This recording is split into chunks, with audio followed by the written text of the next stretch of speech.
नमस्ते एंड जय हिंद। भारत का नया संसद भवन या यूं कह लो भारत का नया लोकतंत्र का मंदिर ये देश को समर्पित कर दिया गया है। अब यहाँ पे लोकसभा राज्यसभा इन दोनों की कार्रवाई सुचारू रूप से चले इसका काम पक्ष और विपक्ष दोनों का है।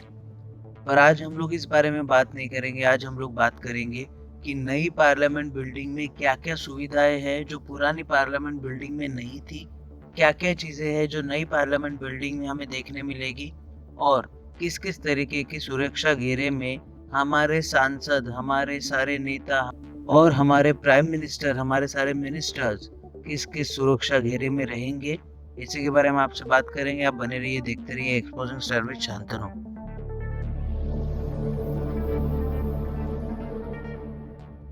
भारत में पार्लियामेंट बिल्डिंग्स का एक बड़ा आइकॉनिक सिंबल माना जाता है। पार्लियामेंट बिल्डिंग्स इंडिया की मॉडर्न आर्किटेक्चर को तो दिखाती है, साथ ही साथ वो जो पास्ट में इंडिया के फ्यूचर एस्पिरेशंस उन्होंने डिस्कस किए हैं उसको भी झलकाने का काम करती है। बिल्डिंग इस तरीके से डिजाइन की गई है कि वो हमारे हिंदुस्तानियों की सभ्यता को दर्शाए। बिल्डिंग इस तरीके से डिजाइन की गई है जिसमें हमारे देश का डेमोक्रेसी के प्रतिबिंब नजर आए। पार्लियामेंट बिल्डिंग सिर्फ एक बिल्डिंग नहीं है बल्कि एक सिंबल है इंडियन डेमोक्रेसी का। नए पार्लियामेंट बिल्डिंग को इस तरीके से डिजाइन किया गया है कि उसमें और ज्यादा नए पार्लियामेंटेरियंस को बैठने की जगह उस बिल्डिंग में मुहैया कराई जाएगी क्योंकि उसमें जगह ज्यादा है। इसके अलावा वो डिज़ाइन इतनी सोफिस्टिकेटेड है जिस वजह से जितने भी मेंबर्स ऑफ द पार्लियामेंट है, उनका स्टाफ है, उनके सेक्रेटरी है, उनके पर्सनल असिस्टेंट्स है, उन सब को एक अलग जगह बैठने की मिलेगी क्योंकि जगह बड़ी है। इस बिल्डिंग में विजिटर्स के लिए भी एक अलग जगह दी गई हुई है। इसके अलावा मीडिया वालों के लिए भी एक अलग जगह बनाई गई है और जनरल पब्लिक जो कि संसद की कार्रवाई वहां बैठकर देख सकेंगे उनको भी एक अलग स्थान दिया गया है इस बिल्डिंग में। ये बिल्डिंग मॉडर्न आर्किटेक्चर का एक नायाब जीता जागता नमूना है क्योंकि इस बिल्डिंग को एनर्जी एफिशिएंट और सस्टेनेबल बनाया गया है। इस बिल्डिंग के रूफ पे जो डिजाइन बनी गई है उसको इस तरीके से डिजाइन किया गया है कि उसमें बारिश का पानी हम लोग स्टोर कर सके। साथ ही साथ सोलर पैनल्स लगाए गए हैं रूफ टॉप पे जिससे ये बिल्डिंग अपनी ज़रूरत की इलेक्ट्रिसिटी बल्कि उससे ज़्यादा इलेक्ट्रिसिटी खुद ही जनरेट कर ले। साथ ही साथ इस बिल्डिंग को इस तरीके से डिज़ाइन किया गया है कि इस बिल्डिंग में ज़ीरो वेस्ट स्ट्रक्चर भी बनाया गया है। मतलब इसमें से कोई भी कचरा कूड़ा बाहर नहीं जाएगा, वहीं पे बिल्डिंग में डिस्पोज ऑफ किया जाएगा, उसको रिसाइकल किया जाएगा। इस बिल्डिंग से एक पैसेज निकलेगा जो प्रधानमंत्री के बंगले तक के जाएगा।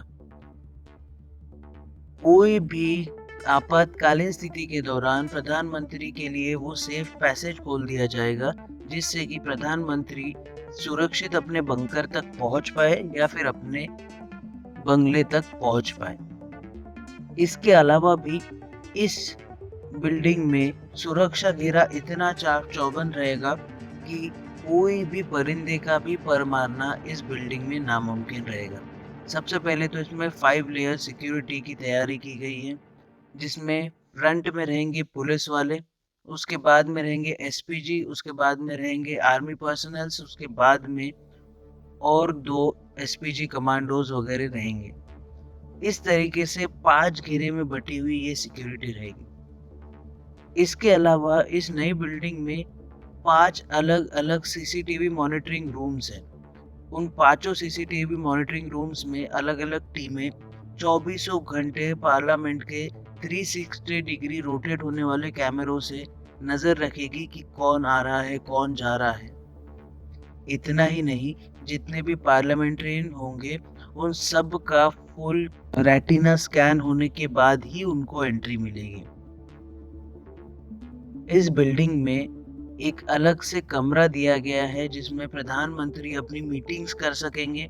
साथ ही साथ इसमें विपक्ष के लोगों के लिए भी अलग कमरा दिया गया है जिसमें वो लोग अपनी रणनीति तैयार कर सकेंगे। इसके अलावा कई सारे मेंबर्स ऑफ द पार्लियामेंट, कई सारे मिनिस्टर्स के लिए अलग-अलग कैबिन्स दिए गए हैं कि वो अपना काम सुचारू रूप से वहाँ पे कर सके।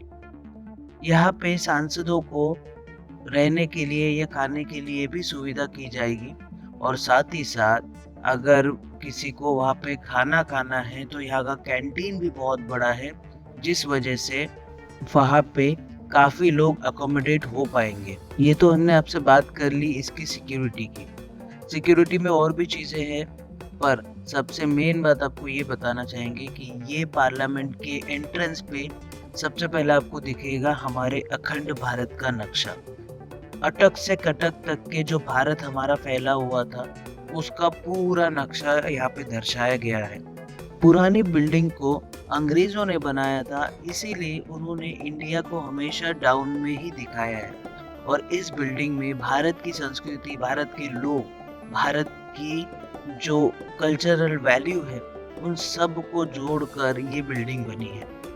सही मायने में अगर देखा जाए तो ये पार्लियामेंट बिल्डिंग भारत के रियल डेमोक्रेसी को दिखाती है।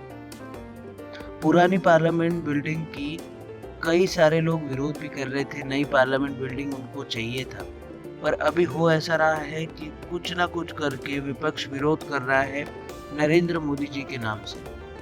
पर क्या सच में नरेंद्र मोदी जी को यहाँ पे पार्लियामेंट बिल्डिंग का ओपनिंग करना चाहिए था?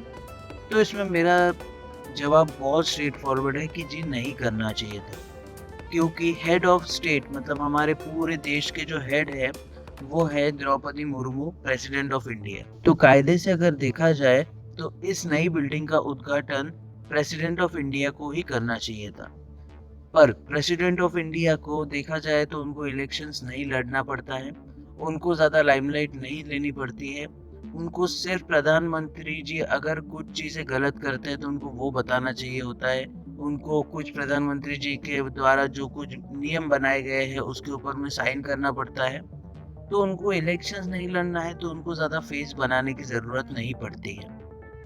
वही प्रधानमंत्री मोदी जी के आगे में 2024 का इलेक्शन है, तो वो हर मुमकिन कोशिश करेंगे जिससे कि वो लाइमलाइट बटोर सके और इसको एक तरीके से अपने इलेक्शन का प्रचार और प्रसार इससे वो कर सके।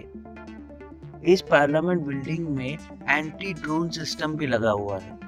साथ ही साथ इस पार्लियामेंट बिल्डिंग में एंटी मिसाइल सिस्टम भी लगा हुआ है, या अगर कोई हमारे पार्लियामेंट पे गलत नज़र रखे तो उसको डायरेक्ट एंटी मिसाइल सिस्टम और एंटी ड्रोन सिस्टम से ही ढेर किया जा सके।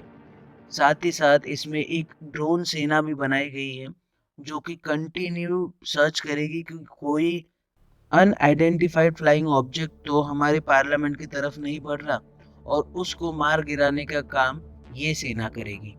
इसके साथ ही इसकी सुरक्षा इतनी ज़्यादा जटिल है कि इस सुरक्षा घेरा को तोड़ना किसी भी आतंकी या किसी भी गलत निगाह रखने वालों के लिए बहुत ज़्यादा कठिन होने वाली है।